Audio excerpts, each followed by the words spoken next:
एक समय की बात है, माधवपुर नाम का एक गांव था। उस गांव में रामू नाम का एक गरीब आदमी रहता था। रामू बहुत गरीब था। उसे जो भी छोटा मोटा काम मिलता उसे करके रामू अपना गुजारा करता था। रामू की पत्नी का नाम आरती था। आरती देवी माँ की बहुत बड़ी भक्त थी। वो दुर्गा माँ को अपनी माँ की तरह मानती थी। दिन भर माँ दुर्गा की पूजा करती रहती थी। आरती, आरती, कहाँ हो तुम? हाँ आई। क्या हुआ? आज कोई काम मिला? नहीं भाग्यवान, आज भी कोई काम नहीं मिला। ओहो, घर में खाने का एक दाना नहीं है। ऐसा कब तक चलेगा? जब तक तुम्हारी देवी माँ चाहे। अब मैं भी क्या करूं बताओ? रसोई में कुछ भी नहीं है क्या? नहीं, कुछ रोटी बन जाए, बस इतना ही आटा है। चलो फिर रात खाली पेट काट लेते हैं। सुबह में रोटी खाकर गुजारा कर लेंगे, बाकी कल की कल देखी जाएगी। ऐसा कहकर दोनों सो जाते हैं। अगली सुबह आरती बचे हुए आटे से 2 रोटी बनाती है। अरे आरती, रोटी बन गई हो तो ला दो, मैं खाकर चला जाऊं। रुकिए, मैं ये रोटी का भोग पहले माँ को लगा दूं। अरे भाग्यवान, यहाँ हम भूखे हैं। उस पर 2-4 ही रोटी है, उसमें भी तुम माता रानी को चढ़ाओगी? हम भूखे हैं तो क्या हुआ? मेरी माँ भी तो भूखी है। ठीक है, जैसी तुम्हारी इच्छा। आरती जाकर रोटी का एक टुकड़ा माता रानी को चढ़ा देती है और हाथ जोड़कर खड़ी हो जाती है। उधर रामू एक रोटी खाने के लिए बेचैन हो रहा होता है। ये लीजिए, खाइए। हाँ लाओ, बहुत तेज भूख लगी है। अच्छा, आपसे एक बात कहनी थी। क्या? बोलो। आपको पता है कि कल नवरात्रि है। मैं सोच रही हूँ कि मैं नवरात्रि की पूजा करूँ। तुमने सोचा तो अच्छा, लेकिन तुमको पता ही है हमारे दिन कितने कठिनाइयों से गुजर रहे हैं, और नवरात्रि की पूजा के लिए फल, पूजा सामग्री और आखिर में कन्या बैठानी पड़ती है, जिसमें खर्चा भी होता है। और अभी तो हमारे पास खाना खाने के लिए भी पैसे नहीं हैं। आप इसकी चिंता मत करिए, मुझे पता है कि मेरी माँ हमारी मदद करेगी। आज आप जाइए, आपको जरूर कोई ना कोई काम मिलेगा।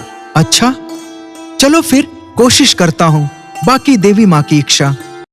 ऐसा कहकर रामू काम की तलाश में निकल पड़ता है। रामू गांव के चौराहे पर जाकर खड़ा हो जाता है, जिससे उसे कोई छोटा मोटा काम मिल सके और वो कुछ पैसे कमा सके। अरे मुकेश भाई, तुम्हारे खेत में कोई काम है तो बताओ, मैं कर दूंगा। अरे नहीं भाई, मेरे पास ऐसा कोई काम नहीं है जिसके लिए आदमी रखना पड़े। तुम खुद देख लो। काफी देर हो गई, 10 रुपए का काम नहीं मिला, कैसे चलेगा घर? अब तो देवी माँ आप ही कुछ करो। उधर घर पर रोज की तरह आरती देवी माँ के आगे हाथ जोड़कर बैठी रहती है। हे दुर्गा माँ, तूने जो भी दिया मैंने स्वीकार किया। सुख दुख, खाना या भूख, आज मेरी मदद कर दे माँ। मैं नवरात्रि का व्रत रख पाऊँ। अपनी बेटी की इतनी पुकार सुन ले माँ। जय माता दी, जय माता दी। रामू काम के लिए इधर उधर भटक रहा था। तभी उसके पास एक बूढ़ी माई आती है, जिनके पास एक बैग था। वो बूढ़ी माई रामू से कहती है, बेटा जरा सुन तो। हाँ अम्मा, क्या हुआ बताओ। बेटा जरा मेरा एक काम कर देगा? क्या? मेरा ये सामान मंदिर तक पहुंचा दे। मैं तुझे इसके बदले कुछ पैसे दे दूंगी। अच्छा, ठीक है माँ जी। रामू उस बूढ़ी माई का सामान उठाता है और उनके बताए रास्ते पर चलने लगता है। अम्मा, मैंने आपको पहले कभी इस गांव में नहीं देखा।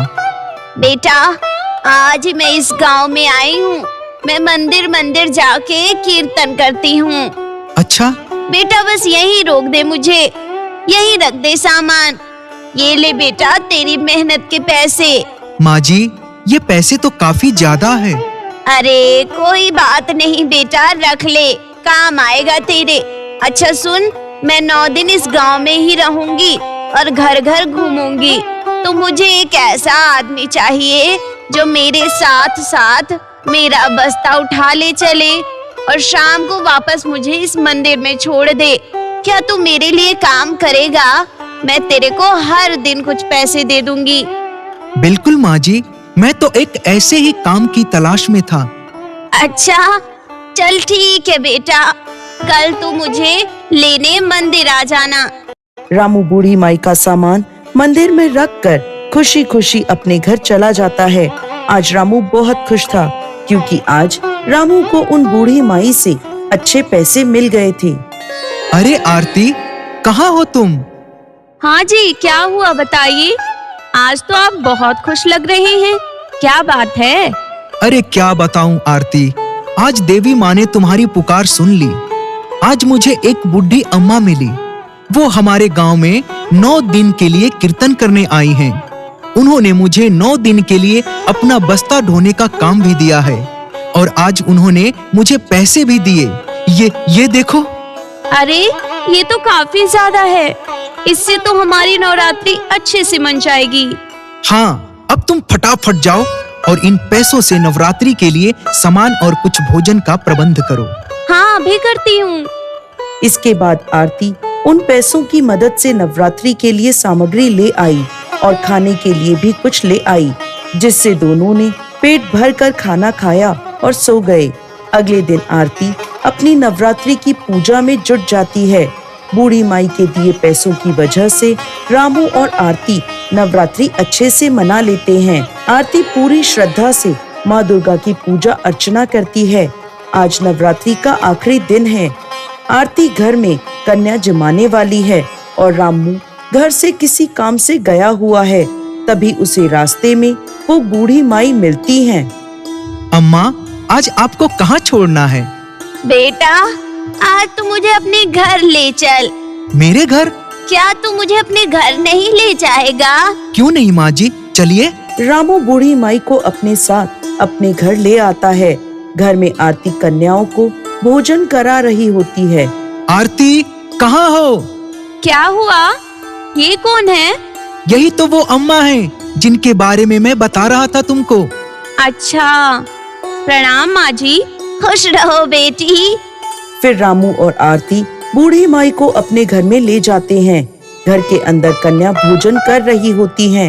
बूढ़ी माई एक चौकी पर बैठ जाती हैं। अच्छा बेटी, अब मेरा जाने का समय हो गया है, मैं चलती हूँ अब। ठीक है माँ जी, चलिए मैं आपको छोड़ देता हूँ। नहीं नहीं, तू आराम कर, मैं खुद चली जाऊंगी। ऐसा कहकर वो बूढ़ी माई वहाँ से चली जाती हैं। रामू और आरती बूढ़ी माई को विदा करते हैं। थोड़ी देर बाद आरती की नजर बूढ़ी माई के बैग पर पड़ती है। सुनिए, ये देखिए, माँ जी तो अपना सामान यहीं छोड़ गई। क्या? रुको, मैं अभी उनको सामान देकर आता हूँ। वो मंदिर की तरफ गई होंगी। रामू बूढ़ी अम्मा का बैग उठाकर मंदिर की तरफ भागता है और थोड़ी देर में मंदिर पहुँच जाता है। वो सारे मंदिर में उन बूढ़ी माई को ढूंढता है, लेकिन उसे बूढ़ी माई कहीं भी नहीं मिलती। फिर वो पंडित जी के पास जाकर बूढ़ी माई के बारे में पूछता है। पंडित जी, वो बूढ़ी अम्मा कहाँ हैं? ये उनका बैग मेरे घर ही छूट गया था। बूढ़ी अम्मा? कौन सी बूढ़ी अम्मा? अरे पंडित जी, एक बूढ़ी अम्मा आई तो थी। उन्हें मैं रोज शाम को इस मंदिर में ही छोड़ता था। ये उनका ही तो सामान है। भैया, यहाँ कोई बूढ़ी अम्मा नहीं थी। हाँ, हमने तुमको बैग लेकर अकेले इधर से उधर घूमते हुए जरूर देखा है। अरे पंडित जी, आप ये क्या बोल रहे हो? मैं अकेले कहाँ घूमता था? मेरे साथ एक बूढ़ी अम्मा थी। अरे भाई, हमने अभी तक तुम्हारे साथ कोई बूढ़ी अम्मा नहीं देखी। मैंने जब भी देखा है तुम्हें अकेले ही ये बैग लेकर घूमते देखा है। अब मानना है तो मानो, बाकी तुम्हारी मर्जी। ये सुन रामू का सिर घूम जाता है। उसे कुछ समझ नहीं आता कि उसके साथ ये क्या हुआ। वो बैग खोलता है तो देखता है कि वो बैग सोने से भरा हुआ था। ये देखकर उसके होश उड़ जाते हैं। वो भागता हुआ अपने घर जाता है और सारी बात आरती को बताता है। दोनों समझ जाते हैं कि वो बूढ़ी माई और कोई नहीं, देवी माँ थी जो उसकी मदद के लिए आई थी। देवी माँ के आशीर्वाद से आरती और रामू का जीवन सुधर जाता है। उनके सारे कष्ट और परेशानियां दूर हो जाते हैं। रामू ने गांव में एक बड़ी सी दुकान खोल ली। अब आरती बिना किसी परेशानी के नवरात्रि के व्रत करने लगी।